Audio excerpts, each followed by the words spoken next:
أهلا بيكم. معاكم محمد عطلة. هو يعني إيه فداك أبي وأمي يا رسول الله؟ وهل ده شعار بنردده زي ملايين الشعارات ولا الموضوع مختلف شوية؟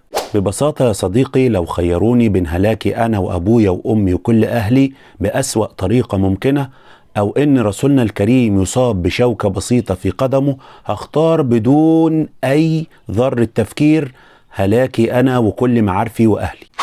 أبويا للمفترض أكتر شخص بحترمه في الدنيا، لو أساء يوم لرسول الله صلى الله عليه وسلم هتبرأ منه تماما أمام الله وهقتص منه لرسول الله.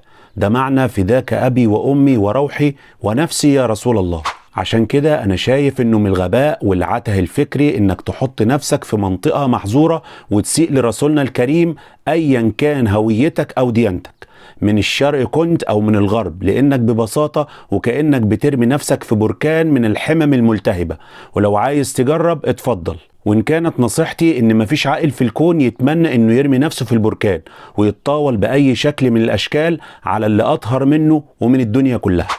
وعشان كده في كلمتين كمان بقولهم لوجه الله: الأخوة المسلمين اللي عندهم عته فكري وغباء غير مسبوق، اللي تلاقيه داخل في صفحات المسيحيين أو صفحات الكنيسة ويفضل يعمل ها ها ها، أو يجي على بث مباشر لقداس مثلا ويروح كاتب الحمد لله على نعمة الإسلام.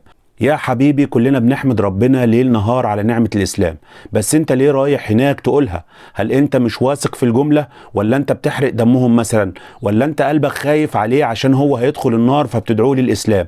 طب بذمتك في حد بيدعو حد كده؟ ده انت كده بتظهر انك معدوم العقل. اصلا هو مش هيتأثر ويقول ايه ده المسلم ده بيحب دينه قوي اما اروح اعتنقه انا كمان، او هيقول المسلم ده جاي يستهزأ بيا فانا هآمن بدينه اللي خلاه يستهزأ بشعارتي. هو مش هيهتم بيك اصلا، ده بالعكس انت كده بتسيء لدينك. ولما تروح لبوست مسيحي صرف وتكتب آية قرآنية، برضو انت بتعمل ايه هناك؟